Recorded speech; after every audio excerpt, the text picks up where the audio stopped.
السلام عليكم ورحمة الله وبركاته، كيف حالكم يا مش معقولين؟ إن شاء الله الكل بخير. مثل ما شايف رجعنا لكم ثاني بفيديو جديد. حلقة اليوم غريبة بمعنى الكلمة، جمعت لكم فيها مجموعة فيديوهات مش معقولة، بس انزل تحت دوس لايك عشان نبدأ. وإذا كنت جديد في القناة إيش اللي منتظره؟ وصلنا 3 مليون مشترك، عقبال 4 مليون بإذن الله انضم معنا وصير واحد مننا عشان جيشنا يكبر ويصير قوي جدا، نستطيع وقتها الهجوم على قنوات ثانية. لازم، لأنه بيوم من الأيام يمكن تحصل معركة بين القنوات، مين عارف؟ فعشان كذا خلونا نستعد من الحين ونصير كثير. اشترك في القناة ربي يحفظك، وكمان صلي على الحبيب محمد عليه أفضل الصلاة والسلام، ونبدأ على بركة الله. مش معقول. كنا نسمع قبيح، شخص قبيح، بس الكلمة هذه ما تنطبق على حد غير على هذا الشخص اللي راح تشوفه الحين أقبح رجل في العالم. احنا عارفين أن الإنسان خلق في أجمل تقويم وأجمل صورة، بس هذا مشوه بنفسه، مسوي عمليات غبية لدرجة أنه خارم أنفه، ما أنفك مخروم، خلاص ما كل الناس أنفهم مخروم، جاي تخرم كمان من فوق.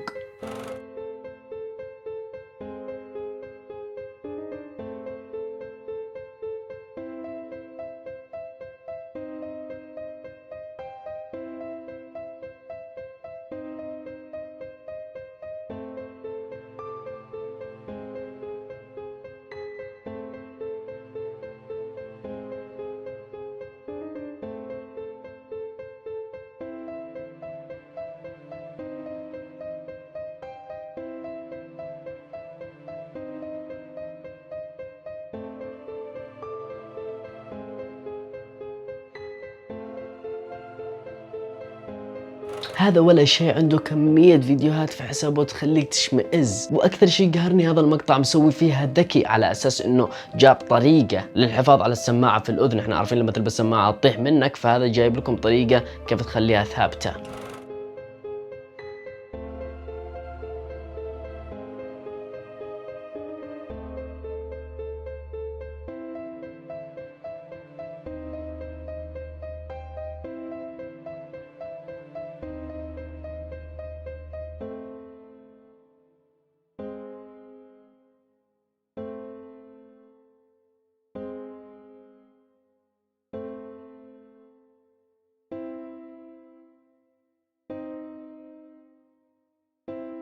مش معقول.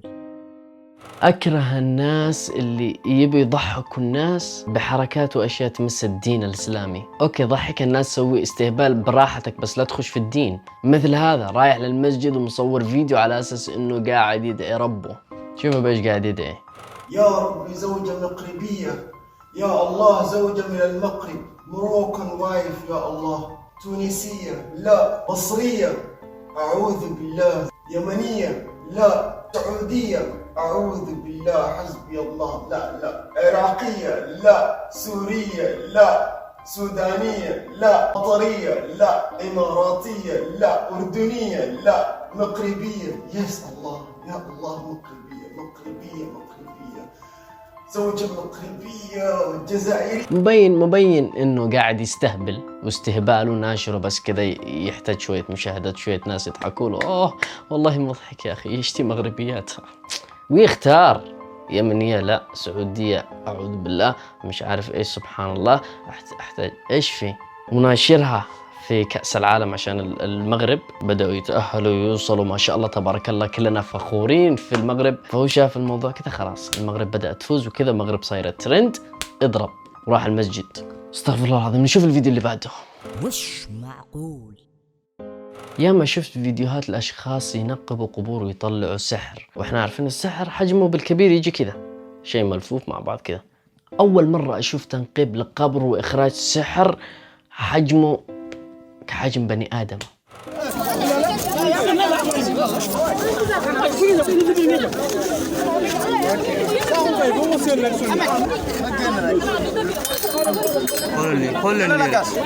قول الليريك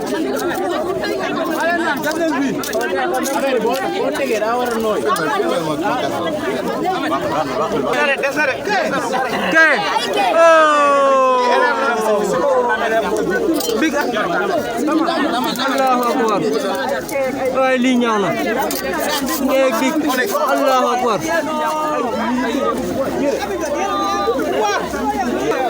الله أكبر.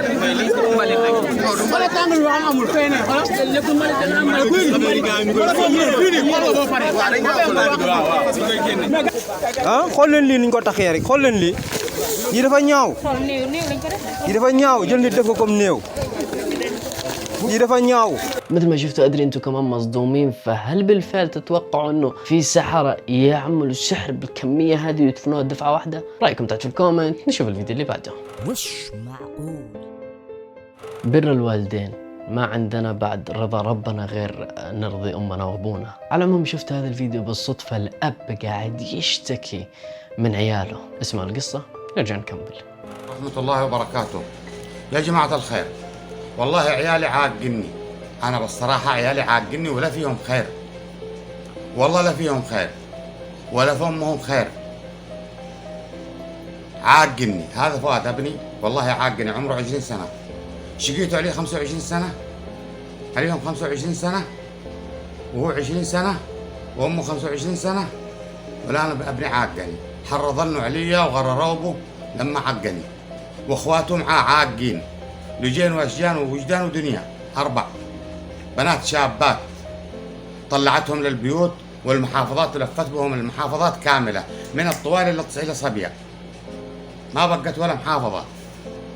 وهذولا آفة، وهذا ضرر على المجتمع اللي حولهم، والله العظيم ضرر على المجتمع اللي حولهم. إذا كان أنا مجلوط وسادح في الفراش ما حد طمن علي ولا واحد اتصل علي ولا يردون على جوالي.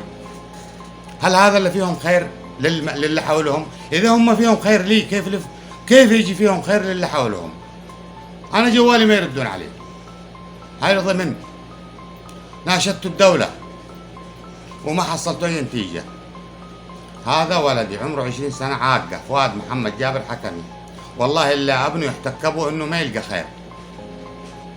عاق وعاصي، طلعوا من البيت بدون سبب عشان بس ياخذون يقولون حرية حرية حرية حرية. وش الحرية هذه؟ حرية تلف على المحافظات والبيوت، الناس كل يوم يرقدون في البيت. طلعت بهم من بيتي ما معاها لا راتب ولا مصدر ولا أي شيء تصرف عليهم، عرضنهم للابتزاز وتعرض بنات الشابات للابتزاز. وأنا ربيتهم، غسلت أخراهم وبولهم ونظفتوهم وأكلتوهم شربتوهم حفظت لهم رضعتوهم لين دخلتوهم المدارس. وأنا انجلطت وطحت في الفراش مجلوط، وهي راحت نقلتهم من القرية حقنا راحت بهم لأبو عريش وجيزان، وكل يوم في محافظة وكل يوم في بيت. مثل ما شفتوا قاعد يشتكي. بصراحة أنا ما أدري القصة كاملة، أنا ما سمعت من الأم عشان أحكم إنه ممكن هو اللي ضرهم أو اللي ضربهم، الله أعلم. بس قعدت أبحث عنه فشفت له فيديو ثاني، نشوفه مع بعض ونرجع نكمل. هذا آخر فيديو عدنا أنا أرسله وأناشد فيه، ولكن ليس مناشدة وإنما للذكرى لأولادي يتذكروا أبوهم أنه تعب عليهم 25 سنة وآخرتها يدجج في هذا السحاري إلى أن يلاقي مصيره. والحمد لله أن الله مكنني ووصلت لمدينة الرياض، وتظاهرت بأني طيب وأنا لست طيب، وإنما تظاهرت بأني بخير وصحة جيدة وأنا لست بصحة جيدة. نعم، ووصلت إلى أمي وزاورتها والحمد لله. والآن عزمت أني لن أذل نفسي لأحد أو أشحت أحد. والله العظيم لقد وصلت عند أخي في البيت، وإنه يعني هذا أحد المحرضين، هو من أحد المحرضين، ومد لي يسلم علي بالطريقة هذه، أصغر مني سنا، سلم علي بالطريقة هذه بثلاث أصابع، مر بها كذا مد بها كذا وسلم علي. هذا أخي الأصغر، ولكن الحمد لله أنا ما نوراه ولا أذل نفسي له ولا غيره ولا لأحد إلا لله سبحانه وتعالى. ولكن أذل نفسي لله سبحانه، مذلة الله ولن ذلة عباده، فأنا لن أذل نفسي، سأذل نفسي ولن أذلها إلا ذلها لله سبحانه وتعالى في هذا السحاري وهذا الجبل حتى أموت، أو لكن مصيري، ولكن لن أذل نفسي لأحد. لقد ناشدت ولا جدوى ولا حياة لمن تنادي، حاولت ما في فائدة، ولن أذل نفسي لأحد. أطلب الناس، أكل وأشرب من عند الناس، أنا حساب المواطن يلا وصلني هنا الرياض ما عاد يرجعني حتى جيزان، ولكن ستوصلني هذا الصحراء بأمر الله. مسامح لأنه هو ما غلط علي، غلطوا علي أولادي وتركوا الناس دولة يغلطون علي، وتركوا المجتمع يتكلم عليه، ولكن عيالي لن أسامحهم بأمر الله حتى نلتقي وياهم عند أرحم الراحمين. مثل ما شفتوا الفيديو هذا لسه ناشره أمس ولحد اليوم ما نشر أي فيديو، فإذا في أخبار جديدة عنه ببلغكم وشاركه معكم، بس أبي رأيكم الناس اللي تعرف القصة أو قريبة من الرجل هذا أو فاهمة إيش اللي صاير معاه بالتفصيل. أتمنى تفيدونا في الكومنتات عشان أنا أقرأ وأحب أطلع على تعليقاتكم كلها، فاكتبوا لنا تفاصيل اللي تعرفوها. نشوف الفيديو اللي بعده. مش معقول. هذا الفيديو اللي راح تشوفه الحين قديم لبنت كويتية قاعدة تشتكي من الوضع في الكويت. الفيديو هذا قبل سنة تقريبا، وفي ناس بدأت تنشره حاليا على أساس إنه فيديو جديد وترند جديد عشان تثير ضجة في السوشيال ميديا. ما أدري الناس تحب إنها تعمل نكش كذا. شوف الفيديو نرجع نكمل. يلا، أنا مواطنة كويتية وأنا راضية أصير خدامة بأي دولة ثانية، أوكي؟ راضية أكون عايشة عند ناس وأخدمهم عشان شنو؟ آكل وأشرب عندهم ويعطوني معاشي وما أدفع أجار، لأن ما راح نقدر لا على أجار ولا على أكل ولا شرب ولا شيء. فأي أحد محتاج خدامة كويتية أنا موجودة، سووا لي فيزا وأي أشتغل عندكم في البيت. وأتوقع أن وايد بنات راح يسوون نفسي، لأن الحل الأخير إن إحنا نصير خدم.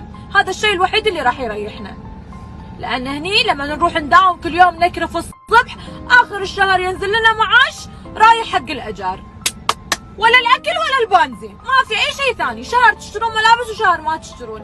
فأنا راضية أصير خدامة، طلبوني خدامة أي دولة وأنا راح أشتغل عندكم، اوكي؟ اعطوني معاش واكلوني وشربوني وما بشيء ثاني. معاش راح احاول مثل ما شفتوا واضح ان البنت هذه تبي كمان شهرة، تبي تثير ضجة، وقبل سنة ما ضرب الفيديو حقها بقوة، بس الحين رجع ينتشر ورجع الموضوع يعيش، والفيديو هذا بدأ ينطلق على أساس إنه فيديو جديد. بس أحب أبشركم الفيديو هذا قديم، وكلنا عارفين إن الكويت بلد عز وشعب عزيز، فهذه بس تبي تثير ضجة وتشتهر. مثل ما انتم شايفين الساعة حقها رولكس مدري كم سعرها، والسيارة رنج، جالسة تتنطط كذا في السوشيال ميديا تبي تشوه سمعة الكويت. الكويت بلد عزيز وشعب عزيز، وبإذن الله طول عمره يظل عزيز. فإذا شفتوا هذا الفيديو منتشر وكذا وبدأ ينطنط، اعرفوا إنه فيديو قديم وهذه شوية ناس وقحة. نشوف الفيديو اللي بعده. مش معقول. هذا فيديو قعدت أحاول أفهم إيش اللي صاير فيه، بس ما وصلت للنقطة، لأني ما قدرت أفهم لغتهم ولا أعرف إيش قاعدين يسووا وإيش المناسبة هذه وليش هذا الشاب قاعد يعمل هذا الشيء وسط هذا الكم الهائل من الناس. بترككم مع الفيديو، وأي شيء تعرفوا عن الفيديو اكتبوا لنا تحت في الكومنتات، أنا استفيد منكم ومن كومنتاتكم. فشوف الفيديو واتركوا لنا كومنت.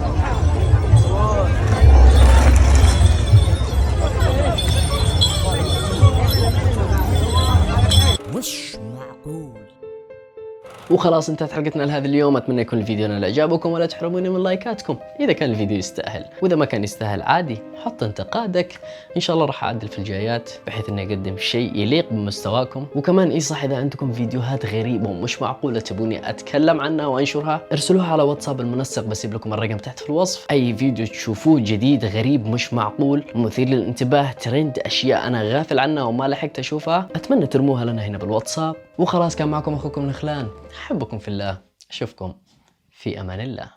إن الله وملائكته يصلون على النبي يا أيها الذين آمنوا صلوا عليه وسلموا تسليما.